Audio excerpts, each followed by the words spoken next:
Kasus Garuda dan misteri akuntansi. Polemik tentang laporan keuangan PT Garuda Indonesia soal memasuki labirin tanpa ujung. Argumen demi argumen, pernyataan pro dan kontra memanjiri ruang publik sedemikian rupa sehingga yang tersisa hanyalah kekeruhan dan kekaburan. Pada 31 Oktober 2018, manajemen Garuda dan PT Mahatta Aryo Teknologi Mahatta mengadakan perjanjian kerjasama yang telah diamandemen, terakhir dengan amandemen 2 tanggal 26 Desember 2018 mengenai penyediaan layanan konektivitas dalam penerbangan dan hiburan dalam pesawat dan manajemen konten. Hasil pemeriksaan yang dilakukan OJK dan Kemenku sendiri ternyata berbeda jauh dengan keberatan yang disampaikan oleh kedua komisaris Garuda yang merupakan pangkal kekisruhan ini. OJK atau Kemenku mengidentifikasi makhluk yang berbeda dengan komisaris Garuda dan direksi. OJK atau Kemenku sendiri memberi perintah tertulis kepada PT Garuda Indonesia Tbk untuk memperbaiki dan menyajikan kembali laporan keuangan PT Garuda Indonesia Tbk per 31 Desember 2018 serta melakukan paparan publik atas perbaikan dan penyajian kembali laporan keuangan per 31 Desember 2018 dimaksud paling lambat 14 hari setelah ditetapkannya surat sanksi. Salah satu motivasi yang paling mungkin adalah bonus yang diberikan perusahaan kepada manajemen apabila perusahaan dapat mencapai tingkat laba tertentu atau kebutuhan akan performa yang bagus di mata publik. Hal yang amat wajar dalam sebuah bisnis yang mengandalkan keberlanjutan. OJK sendiri sebagai otoritas yang menjadi acuan dan wajib dihormati telah memutuskan bahwa transaksi antara Garuda dan Mahatta adalah perjanjian yang mengandung sewa. Hal yang berbeda sama sekali dengan pendapat manajemen Garuda dan komisaris Garuda bahwa penghasilan tersebut adalah penghasilan royalti yang tunduk kepada PSK 23. Artinya tanpa perlu berspekulasi lebih jauh, manajemen dan komisaris Garuda di satu sisi dan OJK sebagai otoritas di sisi lain berdiri pada peta klasifikasi yang berbeda. Dengan bahasa lain, baik manajemen maupun komisaris Garuda dianggap melakukan kesalahan. Celakanya, selama ini publik telah digiring oleh opini liar soal manajemen dan komisaris Garuda berbeda pendapat secara prinsip dan manajemen Garuda cukup pasti ditempatkan di pihak bersalah dan dihakimi oleh opini.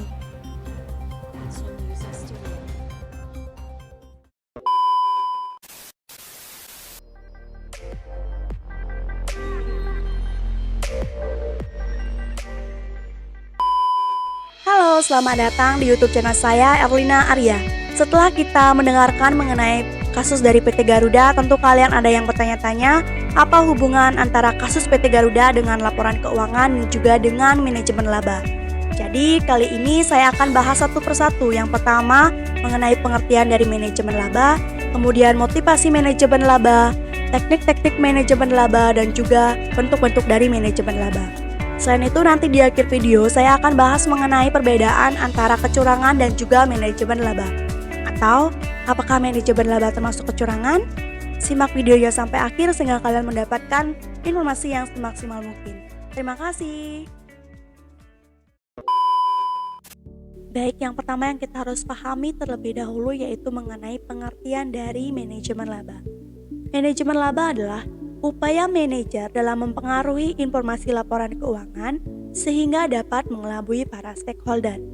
Manajemen laba adalah hasil campur tangan manajemen dalam penyusunan laporan keuangan sehingga dengan demikian akan meningkatkan laba yang menguntungkan manajemen atau perusahaan.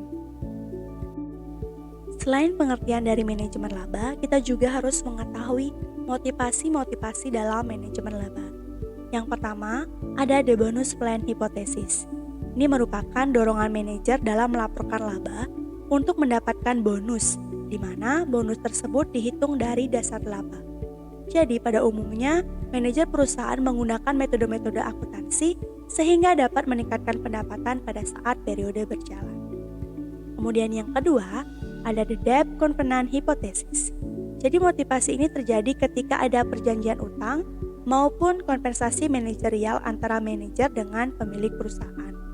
Nah, semakin tinggi rasio utang perusahaan, maka akan semakin ketat perusahaan terhadap kendala yang terdapat dalam perjanjian utang dan semakin besar pula profitabilitas terhadap pelanggaran perjanjian yang diadakan. Dengan demikian, akan semakin memungkinkan manajer menggunakan metode-metode yang ada untuk dapat meningkatkan pendapatan. Yang ketiga, ada the political cost hypothesis. Ini merupakan motivasi manajemen yang terjadi karena regulasi pemerintah. Manajer memanipulasi laba dengan menurunkan laba yang dilaporkan sehingga akan mempengaruhi keputusan yang dibuat. Income taxation juga menjadi motivasi dalam melakukan manajemen laba. Pasti juga kalian akan bertanya-tanya, bagaimana teknik dalam melakukan manajemen laba? Tentu pasti ada beberapa teknik dalam manajemen laba. Yang pertama itu ada meningkatkan laba. Nah, dengan meningkatkan laba pada periode yang dijalankan, maka diharapkan perusahaan akan dipandang baik oleh stakeholder. Yang kedua, Big Bet. Big Bet adalah teknik penghapusan laba sebanyak mungkin dalam satu periode. Biasanya, periode yang dipilih adalah periode yang memiliki kinerja yang buruk atau terjadi kejadian yang tidak biasa di dalam perusahaan seperti perubahan manajemen dan restrukturisasi. Yang ketiga itu ada perataan laba. Manajer meningkatkan dan menurunkan laba untuk mengurangi fluktuasi. Laba yang tidak dilaporkan akan dijadikan cadangan laba dan akan dilaporkan ketika laba periode perusahaan dalam keadaan buruk. Selanjutnya ada pula bentuk-bentuk manajemen laba. Yang pertama ada taking a bet. Dilakukan oleh manajer ketika keadaan buruk yang tidak menguntungkan dan tidak bisa dihindari pada periode berjalan. Taking a bet dilakukan dengan cara mengakui biaya pada periode yang akan datang dan kerugian berjalan. Yang kedua, income minimization. Dilakukan oleh manajer ketika perusahaan mendapatkan keuntungan yang tinggi dan perusahaan berharap keuntungan tersebut tidak terlihat besar dengan cara menurunkan laba pada periode tertentu. Ketiga, income maximization. Dilakukan oleh manajer ketika perusahaan tidak mendapatkan profit yang cukup. Manajer berusaha memaksimalkan laba dengan tujuan tertentu, seperti untuk dapat memperoleh bonus yang lebih besar atau untuk menghindari pelanggaran perjanjian utang. Yang keempat, income smoothing. Merupakan bentuk manajemen laba yang paling sering dilakukan dan paling populer. Manajer menaikkan dan menurunkan laba untuk mengurangi fluktuasi laba yang dilaporkan sehingga perusahaan terlihat stabil dan tidak berisiko tinggi. Nah, setelah kita bahas mengenai kasus dari PT Garuda dan juga materi-materi yang sudah kita pahami bersama, pasti timbul pertanyaan, apakah manajemen laba itu etis dilakukan? Apakah termasuk fraud? Lagi kita akan bahas ya satu persatu. Sebelumnya, manajemen laba ini termasuk dalam tindakan manipulasi laporan keuangan, tetapi dengan tetap memperhatikan dan mengikuti kaidah-kaidah metode akuntansi. Lagi-lagi pertanyaannya, apakah manajemen laba etis dilakukan? Jadi terdapat pandangan yang berbeda-beda terhadap praktik manajemen laba dan hal ini menimbulkan dilema.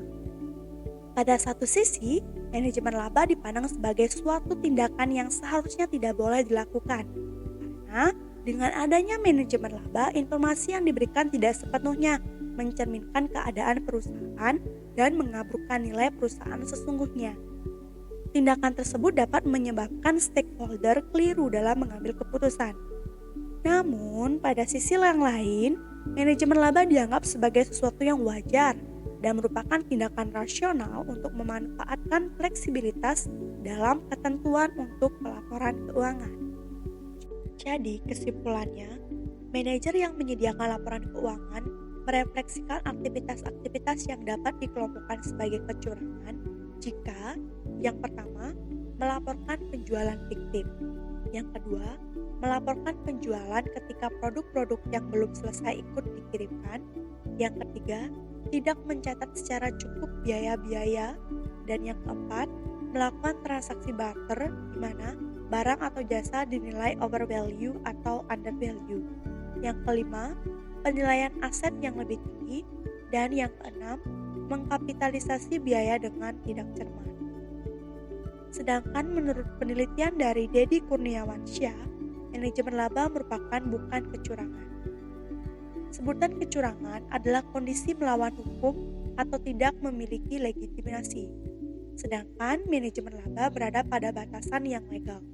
Penyimpangan atas laba yang dilaporkan dari laba ekonomi dikarenakan manajemen laba yang legal atau sah menurut standar akuntansi dan hukum perusahaan.